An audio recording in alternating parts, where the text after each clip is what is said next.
1 Coríntios 1. Eu, Paulo, que fui chamado pela vontade de Deus para ser apóstolo de Jesus Cristo, escrevo junto com o irmão Sóstenes essa carta à Igreja de Deus que está na cidade de Corinto. Escreva a todos os que, pela sua união com Cristo Jesus, foram chamados para pertencerem ao povo de Deus. Esta carta é também para aqueles que em todos os lugares adoram o nosso Senhor Jesus Cristo, nosso Senhor deles e nosso.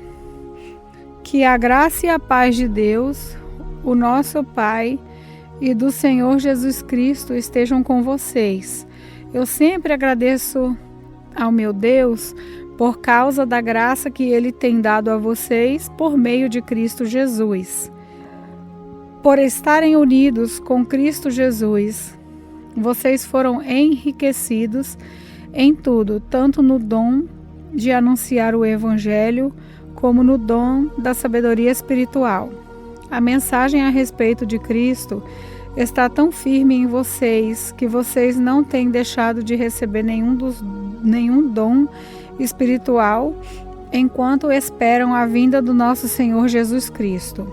Cristo vai conservá-los firmes até o fim, para que no dia da volta do nosso Senhor Jesus Cristo vocês não tenham culpa de nada. Deus é fiel e chamou vocês para que vivam em união com o seu Filho Jesus Cristo, nosso Senhor.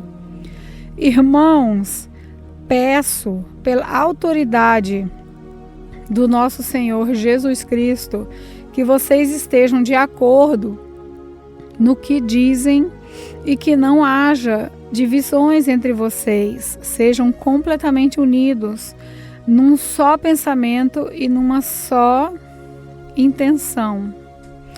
Pois, meus irmãos, algumas pessoas da família de Chloe me contaram que há brigas entre vocês. O que eu quero dizer é isso: cada um de vocês diz uma coisa diferente. Um diz: eu sou de Paulo. Outro: eu sou do Apolo.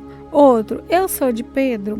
E ainda outro: eu sou de Cristo. Por acaso Cristo foi dividido em várias partes? Será que Paulo morreu crucificado em favor de vocês? Ou será que vocês foram batizados em nome de Paulo?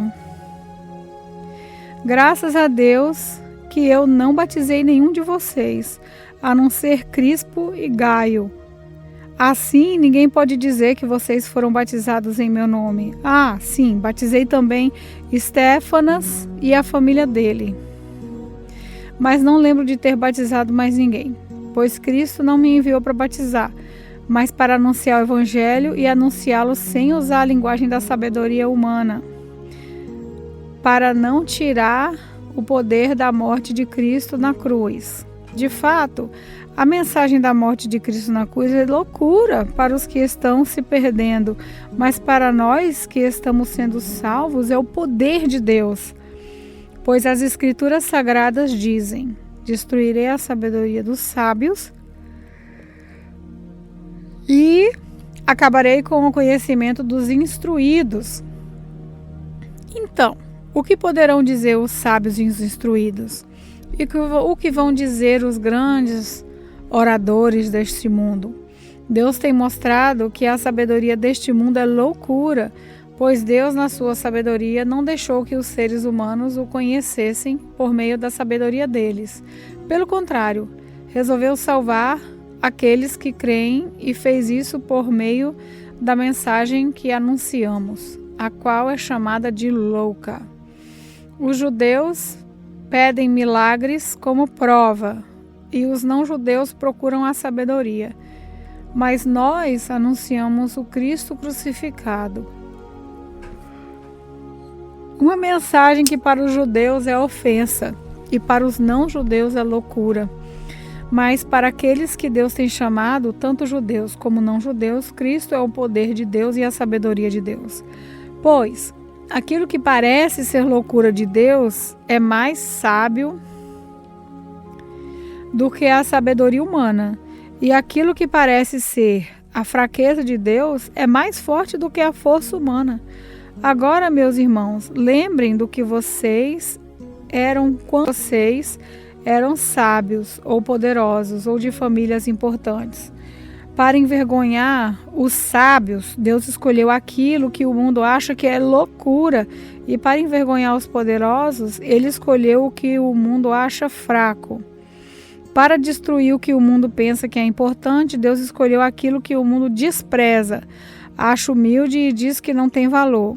Isso quer dizer que ninguém pode ficar orgulhoso, pois sabe que está sendo visto por Deus. Porém, Deus uniu vocês com Cristo Jesus e fez com que Cristo seja a nossa sabedoria.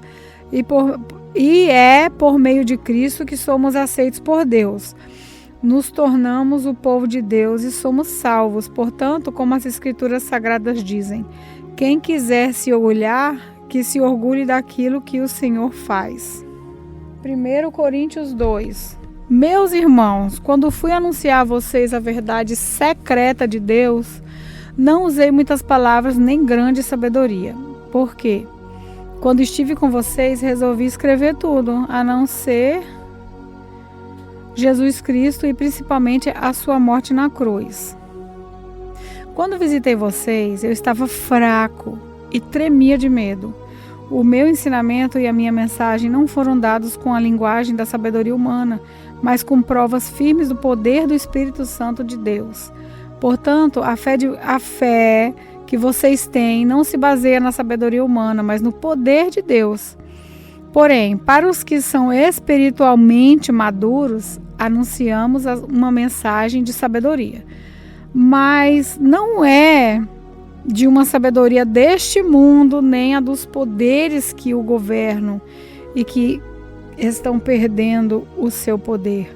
A sabedoria que anunciamos é a sabedoria secreta de Deus, escondida nos seres humanos. A sabedoria que o próprio Deus, antes mesmo da criação do mundo, já havia escolhido para a nossa glória. Nenhum dos poderes que agora governam o mundo conheceu essa sabedoria, pois, se a tivessem conhecido, não teriam crucificado o glorioso. O que ninguém nunca viu, nem ouviu, e o que jamais alguém pensou que podia acontecer, foi isso o que Deus preparou para aqueles que o amam. Mas foi a nós que Deus, por meio do Espírito, revelou o seu segredo. O Espírito Santo examina tudo, até mesmo os planos mais profundos e escondidos de Deus. Quanto ao ser humano, somente o Espírito que está nele é que conhece tudo a respeito dele. E, quanto a Deus, somente o seu próprio Espírito conhece tudo a respeito dele. Não foi o Espírito deste mundo que nós recebemos, mas o Espírito mandado por Deus, para que possamos entender tudo o que Deus nos tem dado. Portanto, quando falamos, nós usamos palavras ensinadas pelo Espírito de Deus, e não palavras ensinadas pela sabedoria humana. Assim, explicamos as verdades espirituais aos que são espirituais, mas quem não tem o Espírito de Deus não pode receber os dons que vêm do Espírito. E, de fato, nem mesmo você pode entendê-los. Essas verdades são loucura para essa pessoa, porque o sentido delas só pode ser entendido de modo espiritual. A pessoa que tem o Espírito Santo pode julgar o valor de todas as coisas, porém ela mesma não pode ser julgada por ninguém. Como dizem as Escrituras Sagradas, quem pode conhecer a mente do Senhor? Quem é capaz de lhe dar conselhos? Mas nós pensamos como Cristo pensa. 1 Coríntios capítulo 3. Na verdade, irmãos, eu não pude falar com vocês como costumo fazer com as pessoas que têm o Espírito de Deus. Tive de falar com vocês como se fossem pessoas do mundo, como se fossem crianças na fé cristã. Tive de alimentá-los com leite e não com comida forte, pois vocês não estavam prontos para isso e ainda não estão prontos, porque vivem como se fossem pessoas desse mundo. E quando existem ciumeiras e brigas entre vocês, será que isso prova que vocês são pessoas deste mundo e fazem o que todos fazem? Será que não estão agindo como pessoas deste mundo? Afinal de contas, quem é Apolo? Quem é Paulo? Somos somente servidores de Deus, e foi por meio de nós que vocês creram no Senhor. Cada um de nós faz o trabalho que o Senhor lhe deu para fazer. Eu plantei, Apolo regou a planta, mas foi Deus quem fez crescer. De modo que não importa quem é o que planta nem o que rega, mas sim Deus que dá o crescimento. Pois não existe diferença entre a pessoa que planta e a pessoa que rega. Deus dará a recompensa de acordo com o trabalho que cada um tiver feito. Porque nós somos companheiros de trabalho no serviço de Deus. E vocês são o terreno no qual Deus faz o seu trabalho. Vocês são também o edifício de Deus. Usando o dom que Deus me deu, eu faço o trabalho de um construtor competente. Põe o alicerce e outro constrói em cima dele. Porém, cada um deve construir com cuidado, porque Deus já pôs Jesus Cristo como o único alicerce e nenhum outro alicerce pode ser colocado. Alguns usam ouro ou prata ou pedra preciosas, mas para construírem em cima do alicerce, e ainda outros usam madeira ou capim ou palha. O dia de Cristo vai mostrar claramente a qualidade de trabalho de cada um, pois o fogo daquele dia mostrará o trabalho de cada pessoa. O fogo vai mostrar e provar a verdadeira qualidade do trabalho. Se aquilo que alguém construir em cima do alicerce resistir ao fogo, então o construtor receberá a recompensa. Mas, se o trabalho de alguém for destruído pelo fogo, então esse construtor perderá a recompensa, porém ele mesmo será salvo, como se estivesse passado pelo fogo para se salvar. Certamente vocês sabem que são o templo de Deus e que o Espírito de Deus vive em vocês. Assim, se alguém destruir o templo de Deus, Deus destruirá essa pessoa, pois o templo de Deus é santo e vocês são o seu templo. Que ninguém engane a si mesmo. Se alguém de vocês pensa que é sábio conforme a sabedoria humana, então precisa se tornar louco para ser de fato sábio. Pois aquilo que este mundo acha que é sabedoria, Deus acha que é loucura. Como dizem as Escrituras Sagradas, Deus pega os sábios nas suas espertezas. E também o Senhor sabe que os pensamentos dos sábios não valem nada. Ninguém deve se orgulhar daquilo que as pessoas podem fazer, pois tudo é de vocês. Isso é, Paulo, Apolo, Pedro, esse mundo, a vida, a morte, o presente, o futuro, tudo isso pertence a vocês. E vocês pertencem a Cristo, e Cristo pertence a Deus. 1 Coríntios capítulo 4. Vocês nos devem tratar como servidores de Cristo, que foram encarregados de administrar a realização dos planos secretos de Deus. O que exige que quem tem essa responsabilidade e que seja fiel ao seu Senhor.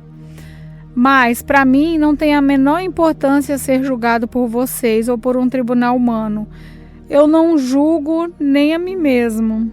A minha consciência está limpa, mas isso não prova que sou de fato inocente. Quem me ajuda é o Senhor. Portanto, não julguem ninguém antes da hora. Esperem o julgamento final. Quando o Senhor vier, Ele trará para a luz os segredos escondidos no escuro e mostrará as intenções que estão no coração das pessoas. Então, cada um receberá de Deus os elogios que merece. Meus irmãos, é para instruir vocês que eu tenho aplicado essas lições a mim mesmo e a Apolo. Usei nós dois como um exemplo, para que vocês aprendam o que quer dizer o ditado: obedeça ao que está escrito. Ninguém deve se orgulhar de uma pessoa e desprezar a outra. Quem é que fez você superior dos outros? Por acaso foi Deus quem lhe deu tudo o que você tem? Então, por que é que você fica orgulhoso como se o que você tem não fosse dado por Deus? Vamos reinar junto com vocês. Porque me parece que Deus pôs a nós, os apóstolos, no último lugar. Somos como as pessoas condenadas a morrer em público, como espetáculo para o mundo inteiro, tanto para os anjos como para os seres humanos.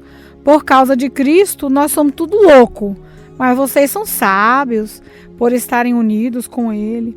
Nós somos fracos e vocês são fortes. Vocês são respeitados e nós somos desprezados. Até agora, temos passado fome e sede. Temos nos vestido com trapos, temos recebido bofetadas e não temos lugar certo para morar. Temos nos cansado de trabalhar para nos sustentar. Quando somos amaldiçoados, nós abençoamos. Quando somos perseguidos, aguentamos com paciência. Quando somos insultados, respondemos com palavras delicadas. Somos considerados como lixo. E até agora somos tratados como a imundície desse mundo. Não estou escrevendo essas coisas para envergonhar vocês, mas para ensiná-los como se vocês fossem meus próprios filhos queridos. Mesmo que vocês tivessem milhares de mestres na fé cristã, não poderiam ter mais de um pai, pois quando levei a vocês o Evangelho, eu me tornei pai de vocês na vida que vivem em união com Cristo Jesus. Portanto, eu peço que sigam o meu exemplo. Por isso, estou enviando para vocês Timóteo, que é meu querido e fiel filho no Senhor. Ele vai ajudá-los a lembrarem dos caminhos que sigo na nova vida que tenho em união com Cristo Jesus. Caminho esses que ensino em todas as igrejas. Alguns de vocês ficam orgulhosos, certo de que eu não iria visitá-los. Porém, se o Senhor quiser, eu vou visitá-los logo. Então vou saber o que esses orgulhosos são capazes de fazer e não somente o que eles são capazes de dizer. Pois o reino de Deus não é coisa de palavras, mas de poder. O que é que vocês preferem? Que eu vá até vocês com um chicote ou com um coração cheio de amor e bondade? 1 Coríntios, capítulo 5. Agora estão dizendo que há entre vocês uma imoralidade sexual tão grande que nem mesmo os pagãos seriam capazes de praticar. Fiquei sabendo que certo homem está tendo relações com a própria madrasta. Como é que vocês podem estar tão orgulhosos? Pelo contrário, vocês deviam ficar muito tristes e expulsar do meio de vocês quem está fazendo uma coisa dessas. Quanto a mim, ainda que não esteja presente aí pessoalmente, estou com vocês em espírito e agindo como se eu estivesse aí. Já julguei pela autoridade do nosso Senhor Jesus, o homem que está fazendo essas coisas horríveis. Quando vocês se reunirem, estarei com vocês em espírito. Então, pelo poder do nosso Senhor Jesus, que estará presente conosco, entreguem esse homem a Satanás, para que o seu corpo seja destruído, mas o seu espírito seja salvo no dia do Senhor. Não está certo que vocês estejam orgulhosos. Vocês conhecem aquele ditado: um pouco de fermento fermenta toda a massa? Joguem fora o velho fermento do pecado para ficarem completamente puros. Aí vocês serão como massa nova e sem fermento, como vocês de fato já são. Porque a nossa festa da Páscoa está pronta, agora que Cristo, o nosso Cordeiro da Páscoa, já foi oferecido em sacrifício. Então, vamos comemorar a nossa Páscoa. não com o pão que leva fermento, o fermento velho do pecado e da moralidade, mas com o pão sem fermento, o pão da pureza e da verdade. Na outra carta que escrevi a vocês, eu recomendei que vocês não tivessem nada a ver com gente imoral. Eu não quis dizer que neste mundo vocês devem ficar separados dos pagãos, que são imorais, avarentos, ladrões, ou que adoram ídolos, pois, para evitar essas pessoas, vocês teriam de sair deste mundo. O que eu digo é que vocês não devem ter nada a ver com ninguém que diz irmão na fé, mas é imoral, avarento ou idólatra, adora ídolos ou é bêbado, ou difamador ou ladrão. Com gente assim, vocês não devem nem comer uma refeição. Afinal de contas, eu não tenho o direito de julgar os que não são cristãos. Deus os julgará. Mas será que vocês não devem julgar os seus irmãos na fé? Como dizem as Escrituras Sagradas, expulsem do meio de vocês este homem imoral. 1 Coríntios capítulo 6. Quando algum de vocês tem uma queixa contra um irmão na fé, como se atreve a pedir justiça a juízes pagãos, em vez de pedir ao povo de Deus que resolva o caso? Será que vocês não sabem que o povo de Deus julgará o mundo? Então, se vocês vão julgar o mundo, será que não são capazes de julgar essas coisas pequenas? Por acaso vocês não sabem que nós julgaremos até mesmo os anjos? Muito mais, então, devemos julgar as coisas dessa vida. Portanto, se surgir alguma questão dessas, será que vocês vão procurar pessoas que são desprezadas na igreja para julgarem esses casos? Que vergonha! Será que entre vocês não existe alguém com bastante sabedoria para resolver uma questão entre irmãos? Claro que existe. Mas o que acontece é que um irmão em Cristo leva ao tribunal a sua queixa para outro irmão, contra outro irmão, e deixa para juízes pagãos julgarem o caso. Só o fato de existirem questões entre vocês já mostra que vocês estão falhando completamente. Não seria melhor aguentar a injustiça? Não seria melhor ficar com o prejuízo? Pelo contrário, vocês cometem injustiça e roubam, e fazem isso tudo contra os seus próprios irmãos. Vocês sabem que os maus não terão parte no reino de Deus. Não se enganem, pois os imorais, os que adoram ídolos, os adúlteros, os homossexuais, os ladrões, os avarentos, os bêbados, os caluniadores e os assaltantes não terão parte no reino de Deus. Alguns de vocês eram assim, mas foram lavados do pecado, separados para pertencer a Deus e aceitos por Ele por meio do Senhor Jesus Cristo e pelo Espírito do nosso Deus. Alguém vai dizer, eu posso fazer tudo o que eu quero. Pode sim, mas nem tudo é bom para você. Eu poderia dizer, posso fazer qualquer coisa, mas não vou deixar que nada me escravize. Outro vai dizer, o alimento existe para o estômago e o estômago existe para o alimento. Sim, mas Deus acabará com os dois. O nosso corpo não existe para praticar a imoralidade, mas para servir o Senhor. E o Senhor cuida do nosso corpo. Pelo seu poder, Deus ressuscitou o Senhor e também nos ressuscitará a nós.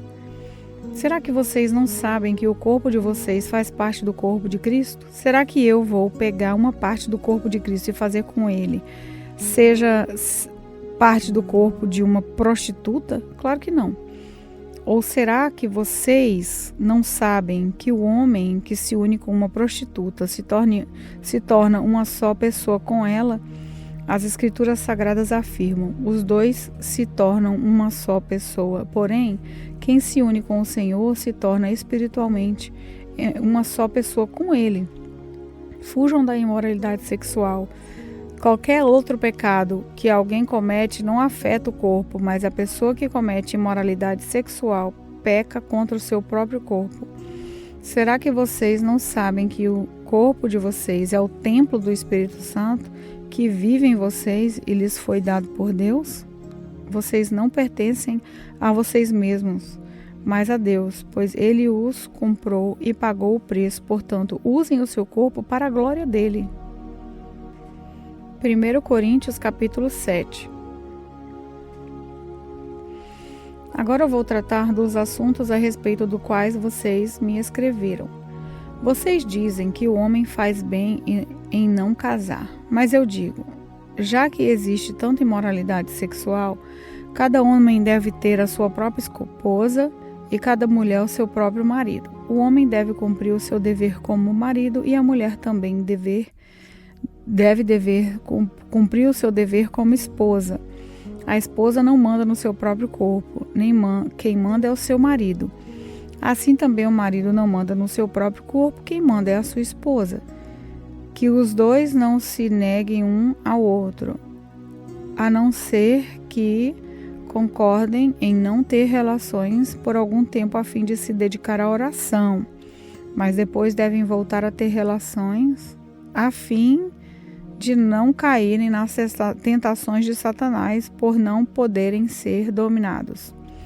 Não digo isso como uma ordem, mas como uma sugestão. Realmente, eu gostaria que todos fossem como eu, porém cada um tem um dom que Deus lhe deu. Um tem esse dom e outro aquele. Aos solteiros e às viúvas eu digo que seria melhor que eles ficarem sem casar, como eu. Mas, se vocês não podem dominar o desejo sexual, então casem, pois é melhor casar do que ficar queimando no desejo. Para os que já estão casados, tenho um mandamento, que não é meu, mas do Senhor, que a mulher não se separe do seu marido, porém, se ela se separar, que não case de novo, ou então que faça as pazes com o marido, e que o homem não se divorcie da sua esposa. Aos outros digo eu mesmo, e não o Senhor, se um homem cristão é casado com uma mulher que não é cristã, e ela concorda em continuar vivendo com ele, que ele não se divorcie dela. E se uma mulher cristã é casada com um homem que não é cristão, e ele concorda em continuar vivendo com ela, que ela não se divorcie dele. Pois Deus aceita o homem que não é cristão por ele estar unido com a sua esposa cristã, e aceita uma mulher que não é cristã por ela estar unida com seu marido cristão. Se não fosse assim, os filhos deles não pertenceriam a Deus, mas, sendo assim, eles pertencem. Porém, se o marido não cristão ou a esposa não cristã quiser o divórcio, então que se divorcie. Nesses casos, o marido cristão ou a esposa cristã está livre para fazer como quiser, pois Deus chamou vocês para viverem em paz. Esposa cristã, como é que você pode ter a certeza de que não vai salvar seu marido? E você, marido cristão, como é que você pode ter a certeza de que não vai salvar a sua esposa? Cada um deve continuar vivendo de acordo com o dom que o Senhor lhe deu e na condição em que se encontrava quando Deus o chamou. E essa a regra que eu ensino em todas as igrejas. Se um homem judeu que é circuncidado aceita o chamado de Deus, ele não deve tirar as marcas da circuncisão. Se um homem não judeu que não é circuncidado aceita o chamado de Deus, ele não deve circuncidar-se. Não faz diferença estar circuncidado ou não. O que importa é obedecer os mandamentos de Deus. Cada um deve continuar como era quando aceitou o chamado de Deus. Você era escravo quando Deus o chamou? Não se preocupe com isso. Mas se você pode se tornar livre, então aproveite a oportunidade. Pois o escravo que foi chamado pelo Senhor é agora um homem livre, que pertence ao Senhor. Ainda também o homem livre que foi chamado por Cristo é escravo de Cristo. Deus comprou vocês por um preço. Portanto, não se tornem escravos de seres humanos. Irmãos, cada um deve continuar na presença de Deus, assim como era quando Deus o chamou. Para os solteiros, eu não tenho nenhum mandamento do Senhor, porém dou a minha opinião como uma pessoa que, pela misericórdia do Senhor, merece confiança. Por causa dos tempos difíceis em que vivemos, eu penso que é melhor para o homem ficar como está. Você tem esposa? Então não procure se separar dela. Você é solteiro? Então não procure esposa. Porém, se você casar, não estará cometendo pecado. E se uma moça solteira casar, também não estará cometendo pecado. Mas eu gostaria de poupar vocês dos problemas de cada dia que terão na vida de casados. Irmãos, o que eu quero dizer é isso. Não nos resta muito tempo. E daqui em diante, os casados devem viver como se não tivessem casado. Os que choram como se estivessem chorando. Os que choram como se não estivessem chorando. Os que estão rindo como se não estivessem rindo. Os que compram como se não fosse deles aquilo que compraram. Os que tratam das coisas deste mundo como se não estivessem ocupados com elas, pois este mundo está como está agora, não vai durar muito. Eu quero livrá-los de preocupações. O solteiro que se interessa pelas coisas do Senhor porque quer agradá-lo, mas o homem casado se interessa pelas coisas deste mundo porque quer agradar a sua esposa. E por isso é puxado para duas direções diferentes. Quanto às mulheres, tanto as viúvas quanto as solteiras, elas estão interessadas nas coisas do Senhor, porque querem se dedicar de corpo e alma a Ele. Mas a mulher casada se interessa pelas coisas deste mundo, porque quer agradar o marido. Eu estou dizendo isso porque quero ajudá-los. Não estou querendo obrigar ninguém a nada. Pelo contrário, quero que façam o que é direito e certo e que se entreguem ao serviço do Senhor com toda a dedicação. Aos que ficarem noivos, mas resolveram não casar mais, eu digo o seguinte: se o rapaz sente que assim não está agindo certo com a sua noiva e acha que a sua paixão por ela ainda é muito forte e que devem casar, então que casem. Não existe pecado nisso. Mas se, pelo contrário, o rapaz não se sente na obrigação de casar, se está mesmo resolvido a ficar solteiro e se é capaz de dominar a sua vontade e já resolveu o que fazer, então faz bem em não casar com a moça. Assim, quem casa faz bem, mas quem não casa faz melhor ainda. A mulher não está livre enquanto o seu marido estiver vivo. Caso o marido morra, ela fica livre para casar com quem quiser, portanto, que case com um cristão. Porém, ela será mais feliz se ficar como está. Essa é a minha opinião, e eu acho que também tenho o Espírito de Deus. 1 Coríntios, capítulo 8. Agora eu vou tratar do problema dos alimentos oferecidos aos ídolos. Na verdade, como se diz, todos nós temos conhecimento. Porém, esse tipo de conhecimento enche a pessoa de orgulho, mas o amor nos faz progredir na fé. A pessoa que pensa que sabe alguma coisa ainda não tem a sabedoria que precisa. Mas quem ama a Deus é conhecido por Ele.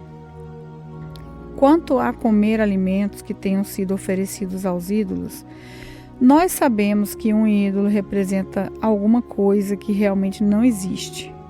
E sabemos que existe somente um Deus. Pois existem os que são chamados de deuses, tanto no céu como na terra, como também existem muitos deuses e muitos senhores. Porém, para nós existe somente um Deus, Pai e Criador de todas as coisas, para quem nós vivemos. E existe somente um Senhor, que é Jesus Cristo, por meio de quem todas as coisas foram criadas e por meio de quem nós existimos. Mas nem todos conhecem essa verdade. Existem pessoas tão acostumadas com os ídolos que até agora comem desses alimentos, pensando que eles pertencem aos ídolos. A consciência dessas pessoas é fraca, e por isso elas se sentem impuras quando comem desses alimentos. Não é essa ou aquela comida que vai fazer com que Deus nos aceite. Nós não perderemos nada se não comermos e não ganharemos nada se comermos desse alimento. Mas também cuidado para que essa liberdade de vocês não faça com que os fracos na fé caiam em pecado. Por quê? Se uma pessoa que tem a consciência fraca nesse assunto vir você, que tem conhecimento, comendo alimentos no templo de um ídolo, será que essa pessoa não vai querer também comer alimentos oferecidos aos ídolos? Assim, esse cristão fraco, este meu irmão, por quem Cristo morreu, vai se perder por causa do conhecimento que você tem. Desse modo, pecando contra o seu irmão e ferindo a consciência dele, você estará pecando contra Cristo. Portanto, se o alimento faz com que o seu irmão peque, nunca mais vou comer carne, a fim de que eu não seja a causa do pecado dele. 1 Coríntios capítulo 10. Irmãos, eu quero que vocês lembrem do que aconteceu com os nossos antepassados que seguiram Moisés. Todos foram protegidos pela nuvem e passaram pelo Mar Vermelho. Como seguidores de Moisés, eles foram batizados nas nuvens e no mar. Todos comeram da mesma comida espiritual e beberam da mesma bebida espiritual, pois bebiam daquela rocha espiritual que ia com eles, e a rocha era Cristo. Mas Deus não ficou contente com a maioria deles, e por isso eles morreram, e os seus corpos ficaram espalhados no deserto. Tudo isso aconteceu a fim de nos servir de exemplo, para nós não querermos coisas más como eles quiseram, nem adorarmos ídolos, como algum deles adoraram. Como dizem as Escrituras Sagradas, o meu povo sentou-se para comer e beber e se levantou para se divertir.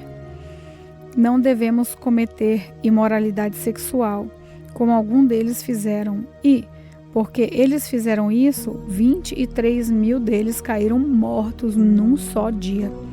Não devemos pôr à prova a paciência de Cristo, como alguns deles fizeram, e por isso foram mortos pelas cobras. Vocês não devem se queixar, como fizeram alguns deles, e por isso foram destruídos pelo anjo da morte. Tudo isso aconteceu como os nossos antepassados, a fim de servir de exemplo para os outros, e aquelas coisas foram escritas a fim de servirem de aviso para nós, pois estamos vivendo no fim dos tempos. Portanto, aquele que pensa que está de pé, é melhor ter cuidado para não cair. As tentações que vocês têm de enfrentar são as mesmas que os outros enfrentam, mas Deus cumpre a sua promessa e não deixará que vocês sofram tentações que vocês não têm forças para suportar. Portanto, quando uma tentação vier, Deus dará forças a vocês para suportá-la, e assim vocês poderão sair dela. Por isso, meus queridos amigos, fujam da adoração de ídolos. Eu faço com vocês como as pessoas que têm capacidade de entender o que estou afirmando. Julguem vocês mesmos o que eu estou dizendo. Pensem no cálice pelo qual damos graças a Deus na ceia do Senhor. Será que, quando bebermos desse cálice, não estamos tomando parte do sangue de Cristo? E quando partimos e comemos o pão, não estamos tomando parte do corpo de Cristo? Mesmo sendo muitos, todos comemos do mesmo pão, que é um só, e por isso somos um só corpo. Pensem no povo de Israel. Aqueles que comem as coisas oferecidas em sacrifício tomam parte juntos no sacrifício que é oferecido a Deus no altar. O que eu quero dizer com isso? Que o ídolo ou o alimento que é oferecido a ele tem algum valor? Claro que não.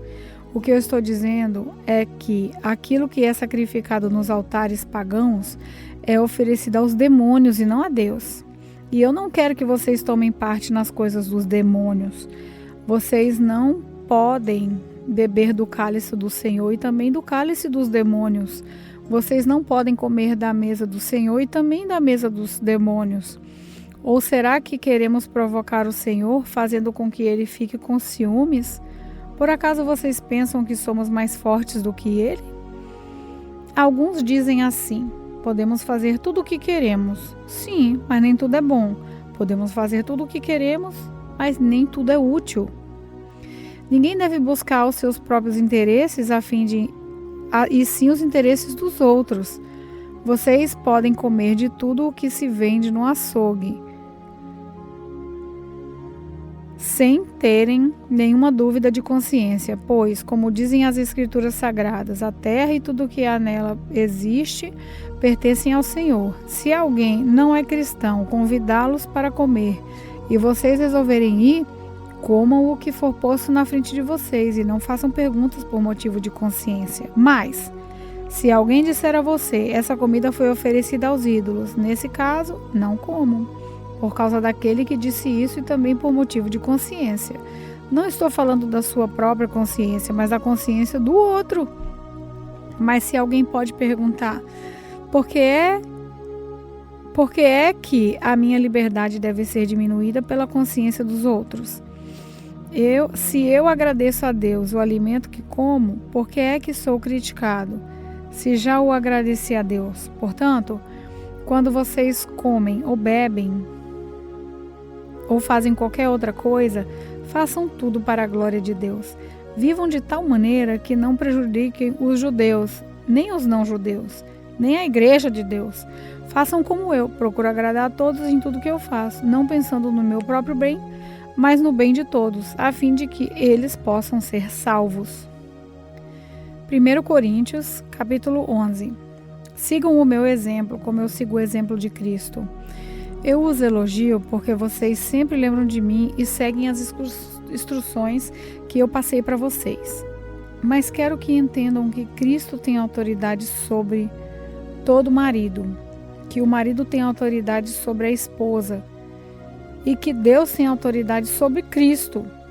Se o homem cobre a cabeça quando ora ou anuncia a mensagem de Deus, nas reuniões de adoração, ele está ofendendo a honra de Cristo. E se uma mulher não cobre a cabeça quando ora ou anuncia a mensagem de Deus nas orações, nas reuniões de adoração, ela está ofendendo a honra do seu marido. Nesse caso, não há nenhuma diferença entre ela e a mulher que tem a cabeça raspada. Se a mulher não cobre a cabeça, então é melhor que ela corte o cabelo de uma vez, já que é vergonhoso para a mulher rapar a cabeça ou cortar o cabelo. Então, ela deve cobrir a cabeça. O homem não precisa cobrir a cabeça, pois ele reflete a imagem e a glória de Deus, mas a mulher reflete a glória do homem. Pois o homem não foi feito da mulher, mas a mulher feita do homem. O homem não foi criado por causa da mulher, mas sim a mulher por causa do homem. Portanto, por causa dos anjos, a mulher deve pôr um véu na cabeça para mostrar que é debaixo da autoridade do marido. No entanto, por estarmos unidos com o Senhor, nem a mulher é independente do homem, nem o homem é independente da mulher. Porque assim como a mulher foi feita do homem, assim também o homem nasce da mulher. E tudo vem de Deus. Julguem vocês mesmos. Será que é certo que, num culto de adoração, a mulher ore a Deus sem estar com a cabeça coberta? Pois a própria natureza ensina que o cabelo comprido é uma desonra para o homem. Mas para a mulher, o cabelo comprido é motivo de orgulho. O cabelo foi dado a ela para lhe servir de véu. Mas, se alguém quer discutir sobre esse assunto, o que eu posso dizer é que nem nós, nem as igrejas de Deus temos outros costumes nas reuniões de adoração. Nas instruções que agora vou dar a vocês, eu não posso elogiá-los, pois as suas reuniões de adoração fazem mais mal do que bem. Para começar, me contaram que nessas reuniões há grupos de pessoas que estão brigando, e eu creio que em parte isso é verdade. Não há dúvida de que é preciso haver divisões entre vocês, mas que fique claro que não, que são os que estão, mas que fique claro que são os que estão certos. Quando vocês se reúnem, não é a ceia do Senhor que vocês comem, pois na hora de comer cada um trata de tomar a sua própria refeição e assim, enquanto uns ficam com fome, outros chegam até a ficar bêbados. Por acaso vocês não têm as suas próprias casas onde podem comer e beber? Ou será que preferem desprezar a igreja de Deus e envergonhar os que são pobres?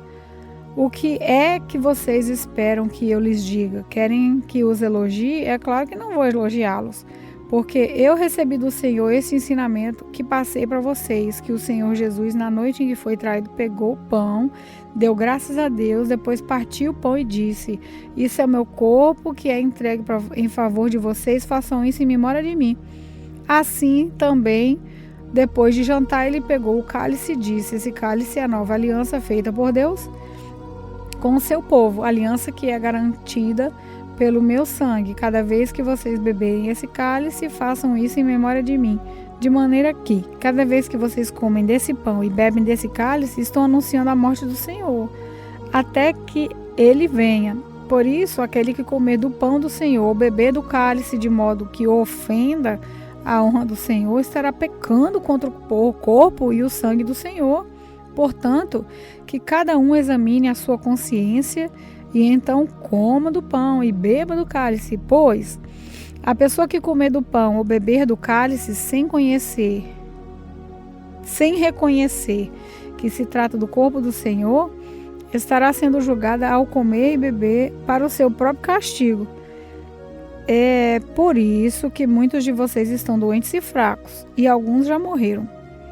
Se examinássemos primeiro a nossa consciência, nós não seríamos julgados pelo Senhor, mas somos julgados e castigados pelo Senhor para não sermos condenados junto com o mundo. Portanto, meus irmãos, quando vocês se reúnem para a ceia do Senhor, esperem uns pelos outros. E, se alguém estiver com fome, que coma em casa, para que Deus não castigue vocês por causa dessas reuniões. Os outros assuntos eu resolverei quando chegar aí. 1 Coríntios capítulo 12. Meus irmãos, quero que vocês saibam a verdade a respeito dos dons do Espírito que o Espírito Santo dá. Vocês sabem que, quando ainda eram pagãos, vocês eram desviados de várias maneiras para a adoração dos ídolos, os quais não têm vida. Por isso, precisam compreender que ninguém que diz que Jesus seja maldito pode estar falando pelo poder do Espírito de Deus, e que ninguém pode dizer Jesus é Senhor a não ser que seja guiado pelo Espírito Santo. Existem tipos diferentes de dons espirituais, mas é um só e o mesmo Espírito que dá esses dons. Existem maneiras diferentes de servir, mas o Senhor que servimos é o mesmo. Há diferentes habilidades para realizar o trabalho, mas é o mesmo Deus que dá a cada um a habilidade para fazê-lo. Para o bem de todos, Deus dá a cada um alguma prova da presença do Espírito Santo. Para uma pessoa, o Espírito dá a mensagem de sabedoria e para outra, o mesmo Espírito dá a mensagem de conhecimento. Para uma pessoa, o mesmo Espírito dá fé e para outra dá o poder da cura. Uma pessoa recebe do Espírito poder para fazer milagres e outra recebe o dom de anunciar a mensagem de Deus. Ainda outra recebe a capacidade para fazer a diferença entre os dons que vêm do Espírito e os que não vêm dele. Para uma pessoa, o Espírito dá a capacidade de falar em línguas estranhas e a outra lhe dá a capacidade de interpretar o que essas línguas querem dizer. Porém, é um só e o mesmo Espírito quem faz tudo isso. Ele dá um dom diferente para cada pessoa conforme ele quer. Cristo é como um corpo, o qual tem muitas partes, e todas as partes, mesmo sendo muitas, formam um só corpo. Assim também, todos nós, judeus e não judeus, escravos e livres, fomos batizados pelo mesmo Espírito para formar um só corpo, e a todos nós foi dado de beber do mesmo Espírito. Pois o corpo não é feito de uma só parte, mas de muitas. Se o pé disser, já que não sou mão, não sou do corpo, nem por isso deixa de ser do corpo. Se o ouvido dizer, já não sou olho, não sou do corpo, nem por isso deixa de ser do corpo. Se o corpo todo fosse olho, não poderíamos ouvir. Se o corpo todo fosse ouvido, como poderíamos cheirar? Assim Deus colocou cada parte diferente do corpo conforme Ele quis. Se o corpo todo fosse uma só parte, não existiria corpo. De fato, existem muitas partes, mas um só corpo. Portanto, o olho não pode dizer à mão, eu não preciso de você, e a cabeça não pode dizer para o pé, não preciso de você.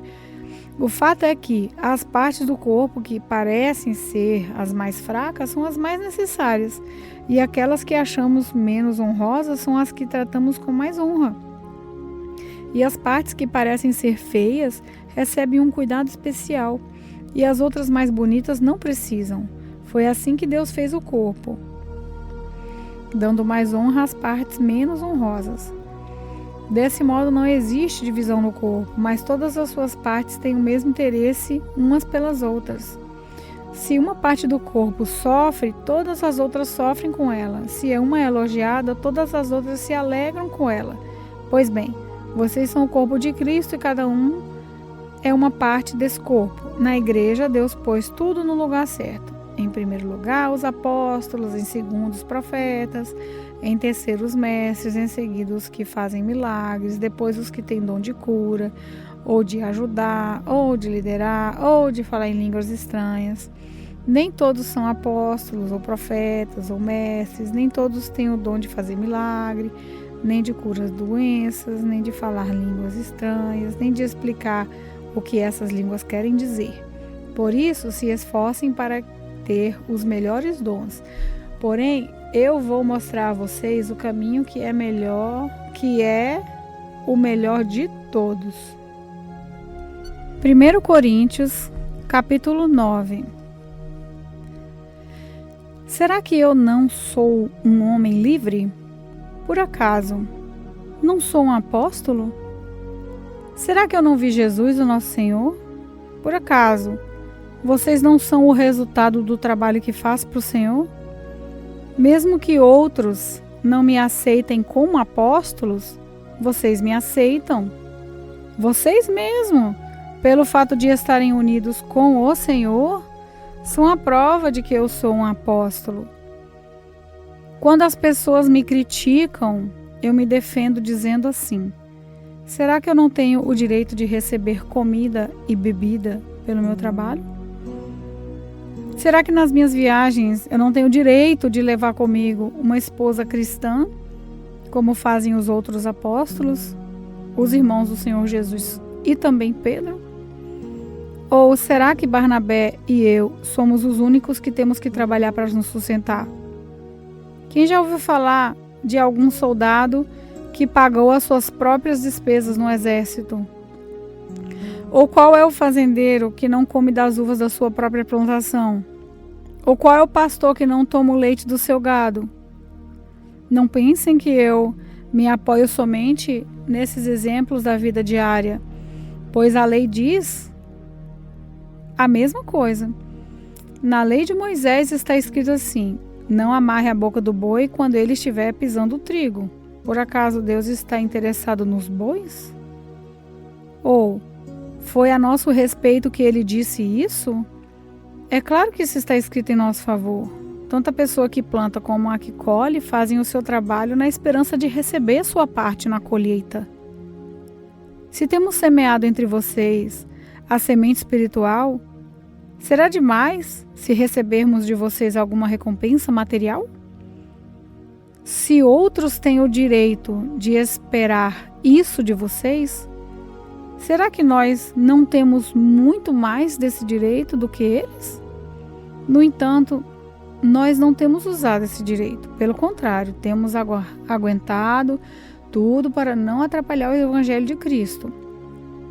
Certamente vocês sabem que os que trabalham no templo é do templo que recebem o seu alimento. E sabem também que os que oferecem sacrifício no altar recebem uma parte da carne dos animais que são sacrificados ali. Assim o Senhor mandou também que aqueles que anunciam o Evangelho vivam do trabalho de anunciar o Evangelho. Mas eu não tenho usado nenhum desses direitos, nem estou escrevendo isso para exigir esses direitos para mim mesmo. Eu preferia morrer a fazer isso, e ninguém vai me tirar o orgulho que eu tenho de agir assim. Eu não tenho direito de ficar orgulhoso por anunciar o Evangelho. Afinal de contas, fazer isso é a minha obrigação. Ai de mim se não anunciar o Evangelho. Por isso, Eu faço o meu trabalho por minha própria vontade, então posso esperar algum pagamento? Porém, se faço como um dever, é porque é um trabalho que Deus me deu para eu fazer. Nesse caso, qual o pagamento que recebo? É a satisfação de anunciar o Evangelho sem cobrar nada e sem exigir os direitos que tenho como pregador do Evangelho. Sou um homem livre, não sou escravo de ninguém, mas eu me fiz escravo de todos a fim de ganhar para Cristo o maior número possível de pessoas. Quando trabalho entre os judeus, vivo como judeu a fim de ganhá-los para Cristo. Não estou debaixo da lei de Moisés, mas quando trabalho entre os judeus, vivo como se estivesse debaixo da lei, para ganhar os judeus para Cristo. Assim também, quando estou entre os não-judeus, vivo fora da lei de Moisés, a fim de ganhar os não-judeus para Cristo. Isso não quer dizer que eu não obedeço à lei de Deus, pois eu estou, de fato, debaixo da lei de Cristo. Quando estou entre os fracos na fé, eu me faço fraco também, a fim de ganhá-los para Cristo. Assim, eu me torno tudo para todos, a fim de poder, de qualquer maneira possível, salvar alguns. Faço tudo isso por causa do Evangelho, a fim de tornar parte nas suas bênçãos. Vocês sabem que numa corrida, embora todos os corredores tomem parte, somente um ganha o prêmio. Portanto, corram de tal maneira que ganhem o prêmio. Todo atleta que está treinando aguenta exercícios duros porque quer receber uma coroa de folha de louros, uma coroa que, aliás, não dura muito. Mas nós queremos receber uma coroa que dura para sempre, por isso corro direto para a linha final. Também sou como um lutador de boxe que não perde nenhum golpe. Eu trato o meu corpo duramente e o obrigo a ser completamente controlado para que, depois de ter chamado outros para entrarem na luta, eu mesmo não tenha de ser eliminado dela. 1 Coríntios 13. Eu poderia falar todas as línguas que são faladas na terra e até no céu, mas se não tivesse amor, as minhas palavras seriam como o som de um gongo ou como o barulho de um sino. Poderia ter o dom de anunciar mensagens de Deus, ter todo o conhecimento, entender todos os segredos e ter tanta fé que até poderia tirar as montanhas do seu lugar. Mas, se não tivesse amor, eu não seria nada. Poderia dar tudo o que tenho e até mesmo entregar o meu corpo para ser queimado, mas, se eu não tivesse amor, isso não me adiantaria nada. Quem ama é paciente e bondoso. Quem ama não é ciumento, nem orgulhoso, nem vaidoso. Quem ama não é grosseiro, nem egoísta. Não fica irritado, nem guarda mágoas. Quem ama não fica alegre quando alguém faz uma coisa errada, mas se alegra quando alguém faz o que é certo. Quem ama nunca desiste, porém suporta tudo com fé, esperança e paciência. O amor é eterno. Existem mensagens espirituais, porém elas durarão pouco. Existe o dom de falar em línguas estranhas, mas acabará logo. Existe o conhecimento, mas também terminará, pois os nossos dons de conhecimento e as nossas mensagens espirituais são imperfeitos. Mas quando vier o que é perfeito, então o que é imperfeito desaparecerá. Quando eu era criança, falava como criança, sentia como criança e pensava como criança. Agora que sou adulto, parei de agir como criança. O que agora vemos é como uma imagem imperfeita num espelho embaçado, mas depois veremos face a face.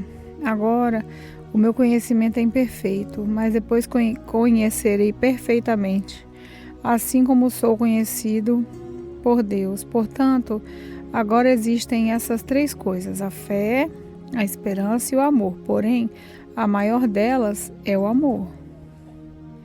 1 Coríntios capítulo 14. Portanto, esforcem-se Para ter amor, procurem também ter dons espirituais, especialmente o de anunciar a mensagem de Deus. Quem fala em línguas estranhas, fala a Deus e não às pessoas, pois ninguém o entende. Pelo poder do Espírito Santo, ele diz verdades secretas. Porém, quem anuncia a mensagem de Deus, fala para as pessoas, ajudando-as e dando-lhes coragem e consolo. Quem fala em línguas estranhas ajuda somente a si mesmo, mas quem anuncia a mensagem de Deus anuncia a igreja toda. Eu gostaria que vocês todos falassem em línguas estranhas, mas gostaria ainda mais que tivessem o dom de anunciar a mensagem de Deus, porque quem anuncia a mensagem de Deus tem mais valor do que quem fala em línguas estranhas. A não ser que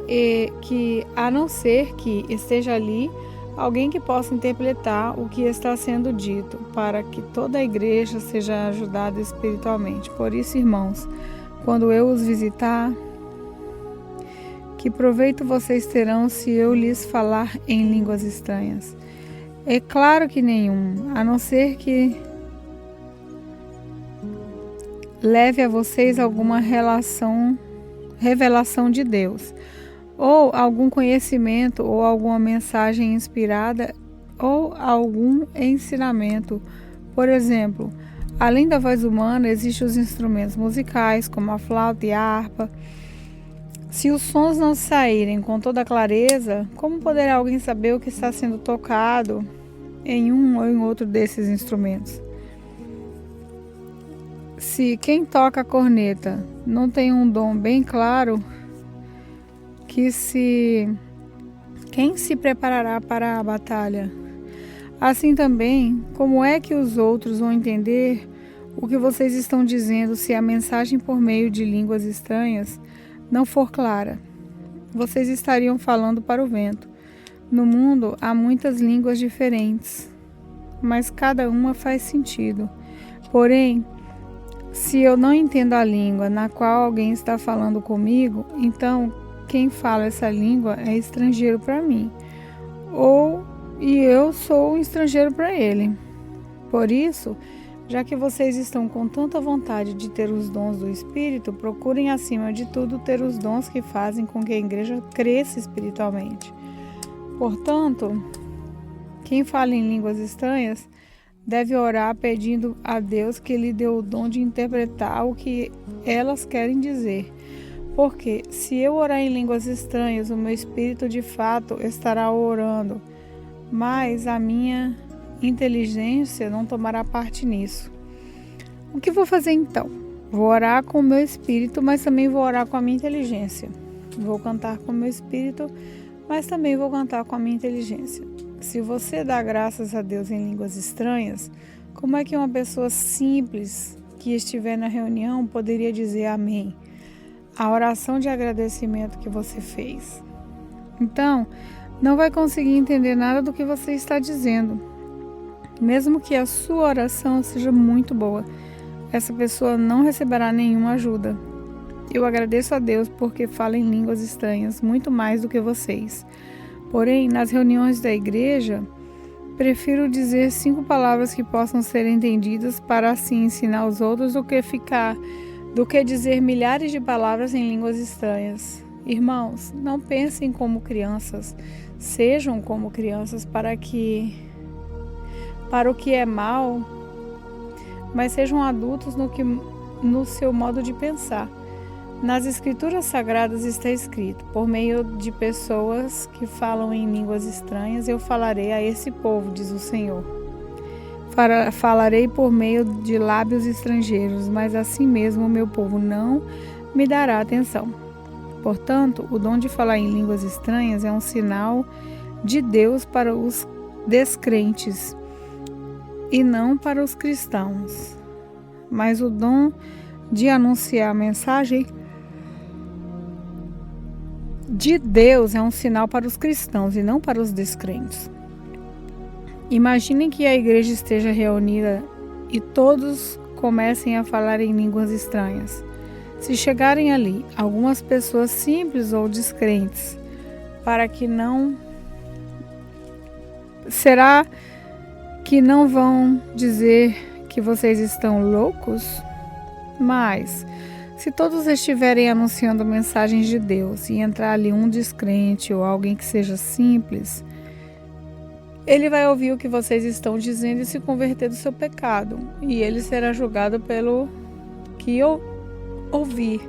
Os seus pensamentos secretos serão revelados e ele vai se ajoelhar e adorar a Deus, dizendo: Deus está mesmo no meio de vocês. Portanto, meus irmãos, o que é que deve ser feito quando vocês se reunirem na igreja?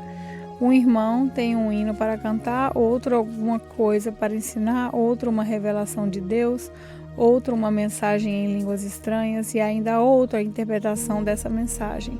Que tudo seja feito para o crescimento espiritual da igreja. Se algum de vocês falar em línguas estranhas, então que apenas 2 ou 3 falem, um depois do outro, e que alguém interprete o que está sendo dito. Mas, se não houver ninguém que possa interpretar, então fiquem calados e falem somente consigo mesmo e com Deus. No caso de 2 ou 3 receberem a mensagem de Deus, estes devem falar, e os outros que pensem bem no que eles estão dizendo. Se uma outra pessoa que estiver ali sentada receber a mensagem de Deus, quem estiver falando deve se calar. Vocês todos podem anunciar a mensagem de Deus, um de cada vez, para que todos aprendam e fiquem animados. Quem fala deve controlar o dom de anunciar a mensagem de Deus. Pois Deus não quer que nós vivamos em desordem, e sim em paz, como em todas as igrejas do povo de Deus. As mulheres devem ficar caladas nas reuniões de adoração. Elas não têm permissão de falar, como diz a lei. Elas não devem ter cargos de direção.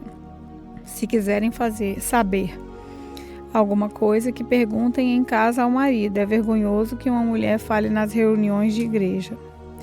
Por acaso a mensagem que Deus veio de vocês? Ou será que veio somente para vocês? Se alguém pensa que é mensageiro de Deus ou que tem algum dom espiritual, deve saber que o que estou escrevendo é mandamento do Senhor. Mas, se alguém não der atenção a isso, que ninguém dê atenção a essa pessoa. Assim, meus irmãos, procurem sempre anunciar a mensagem de Deus, mas não proíbam que se fale em línguas estranhas. Portanto, façam tudo com ordem e decência. 1 Coríntios, capítulo 15. Agora, irmãos, quero que lembrem do evangelho que eu anunciei a vocês, o qual vocês aceitaram e no qual continuam firmes. A mensagem que anunciei a vocês é o evangelho, por meio do qual vocês são salvos, se continuarem firmes nele. A não ser que não tenha adiantado nada vocês crerem nele. Eu passei para vocês o ensinamento que recebi e que é da mais alta importância. Cristo morreu pelos nossos pecados, como está escrito nas Escrituras Sagradas. Ele foi sepultado e no terceiro dia foi ressuscitado, como está escrito nas Escrituras. E apareceu a Pedro e depois aos 12 apóstolos. Depois apareceu de uma só vez a mais de 500 seguidores, dos quais a maior parte ainda vive, mas alguns já morreram. Em seguida apareceu Tiago e mais tarde a todos os apóstolos. Por último, depois de todos, ele apareceu também a mim, como para alguém nascido fora do tempo. De fato, eu sou o menos importante dos apóstolos e até nem mereço ser chamado de apóstolo, pois persegui a igreja de Deus. Mas pela graça de Deus sou o que sou, e a graça que Ele me deu E a graça que ele me deu não ficou sem resultado. Pelo contrário, eu tenho trabalhado muito mais do que todos os outros apóstolos. No entanto, não sou eu quem tem feito isso, e sim a graça de Deus que está comigo. Assim, não importa se a mensagem foi entregue para mim ou se foi entregue por eles. O importante é que foi isso que todos nós anunciamos e foi nisso que vocês creram. Se a nossa mensagem é que Cristo foi ressuscitado, como é que alguns de vocês dizem que os mortos não vão ressuscitar?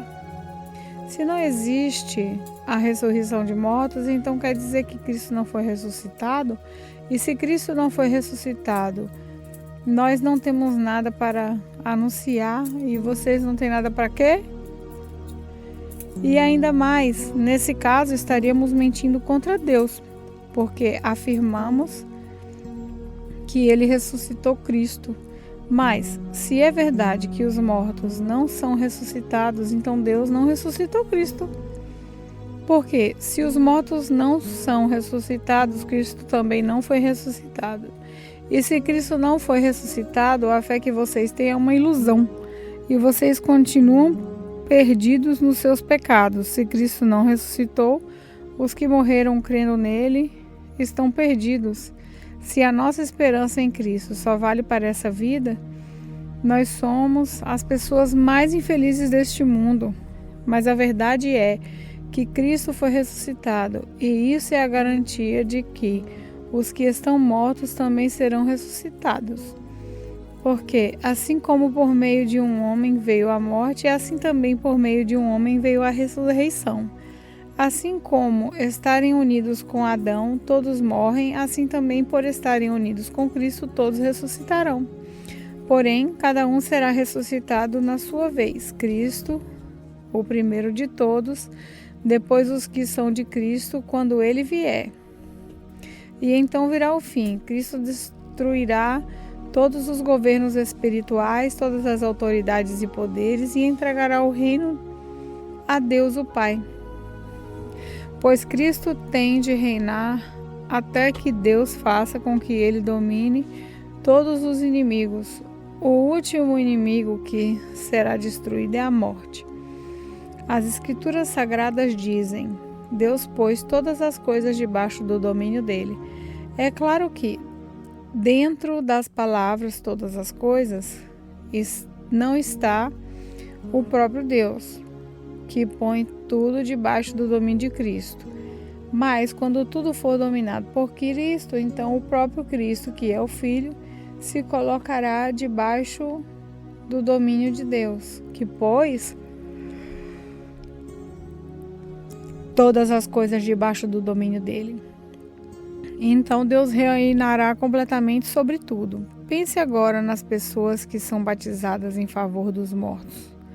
O que é que elas esperam conseguir? Se os mortos não são ressuscitados, por que é que essas pessoas se batizam em favor deles? E, quanto a nós, por que é que nós colocamos em perigo a toda hora?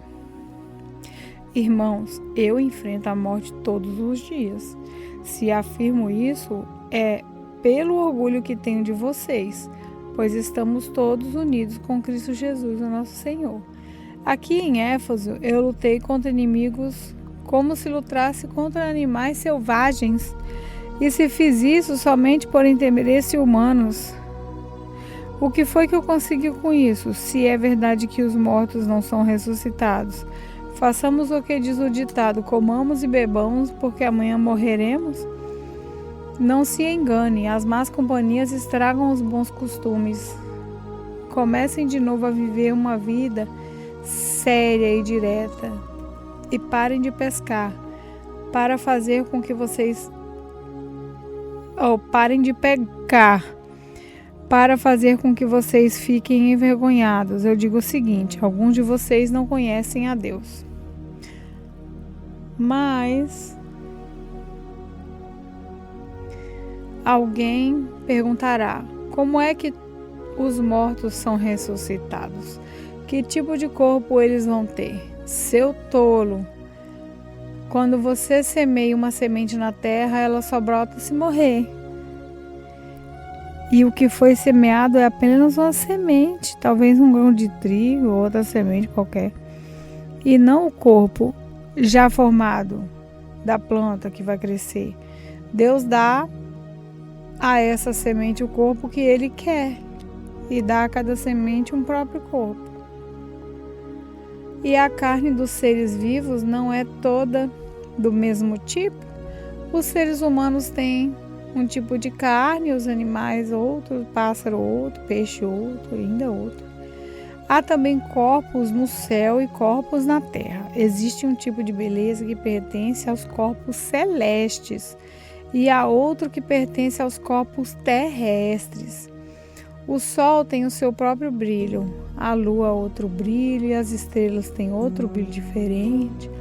E mesmo as estrelas têm diferentes tipos de brilho.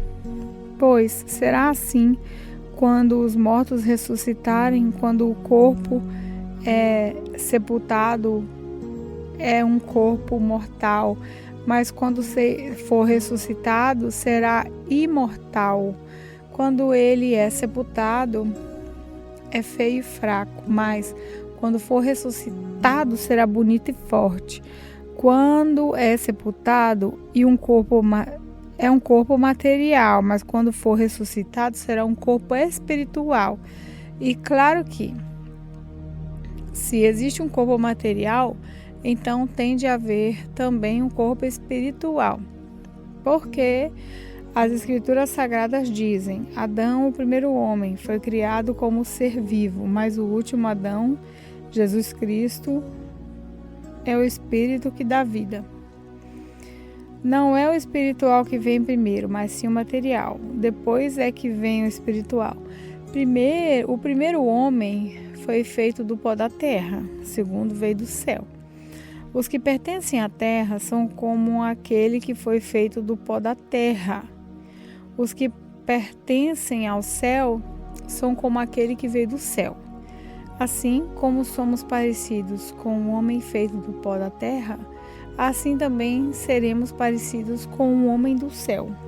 Meus irmãos, o que eu quero dizer é isso.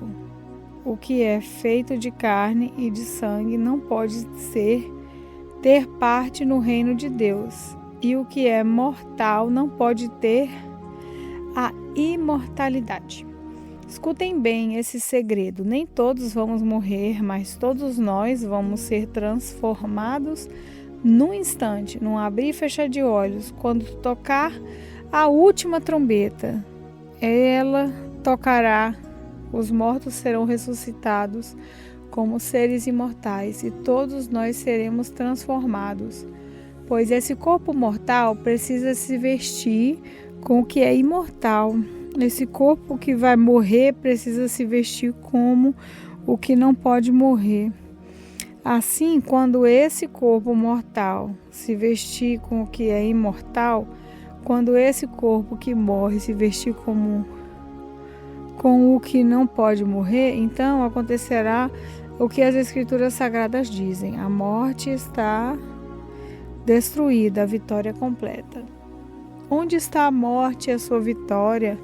Onde está, ó morte, o seu poder de ferir? O que dá à morte o poder de ferir o pecado? O que dá ao pecado o poder de ferir a lei? Mas agradecemos a Deus que nos dá a vitória por meio do nosso Senhor Jesus Cristo. Portanto, queridos irmãos, continuem fortes e firmes, continuem ocupados no trabalho do Senhor, pois vocês sabem que todo o seu esforço nesse trabalho sempre traz proveito. 1 Coríntios capítulo 16. Agora vou tratar do dinheiro para ajudar o povo de Deus na Judéia. Façam o que eu disse às igrejas da província da Galácia. Todos os domingos, cada um de vocês separe e guarde algum dinheiro de acordo com o que cada um ganhou. Assim não haverá necessidade se recolher ofertas quando eu chegar. Depois de que chegar, eu enviarei com cartas de apresentação àqueles que vocês escolherem para levarem a oferta até Jerusalém. Se for conveniente que eu também vá, eles farão a viagem comigo.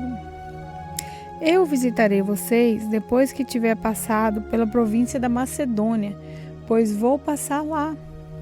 Pode ser que eu fique algum tempo com vocês, talvez todo o inverno, e assim vocês poderão me ajudar a continuar minha viagem para onde quer que eu for. Pois eu não quero ver vocês apenas de passagem. Se o Senhor permitir, espero ficar bastante tempo com vocês. Resolvi ficar aqui em Éfeso até o dia de Pentecostes, pois encontrei aqui ótimas oportunidades para um grande proveito e proveitoso trabalho, embora muita gente esteja contra mim. Se Timóteo chegar aí, façam tudo para que ele se sinta bem entre vocês, pois, assim como eu, ele também está trabalhando para o Senhor. Não deixem que ninguém o despreze, pelo contrário, vocês devem ajudá-lo, continuar a sua viagem em paz, a fim de que ele volte para cá. Depois estou esperando que ele volte junto com os outros irmãos. Quanto ao irmão Apolo, tenho recomendado muitas vezes que vá visitar vocês com os outros irmãos, mas ele acha que não deve ir agora. Ele irá na primeira oportunidade. Estejam alertas, fiquem firmes na fé, sejam corajosos, sejam fortes, que tudo o que vocês fizerem seja feito com amor. Vocês conhecem Estéfanas e a família dele. Vocês sabem que eles foram os primeiros cristãos convertidos na província da Acaia e que eles têm se dedicado ao serviço do povo de Deus. Peço a vocês, meus irmãos, que sigam a orientação deles e de outros que os ajudam e trabalham com eles. Eu estou alegre que a vida de Estéfanas, de Fortunato e de Acaio, pois eles fizeram o que vocês, por estarem ausentes, não podiam fazer. Eles me animaram muito e sei que animaram vocês também. Gente como essa merece elogios. A igreja da província da Ásia manda saudações a Áquila e a sua esposa Priscila, e a igreja que se reúne na casa deles mandam saudações cristãs a vocês. Todos os irmãos daqui mandam saudações. Cumprimentem uns aos outros com um beijo de irmão. Escrevo isso com a minha própria mão. Saudações de Paulo. Quem não ama o Senhor, que seja amaldiçoado. Maranatá. Vem, nosso Senhor. Que a graça do nosso Senhor Jesus Cristo esteja com vocês e que o meu amor esteja com todos vocês, pois estamos unidos com Cristo.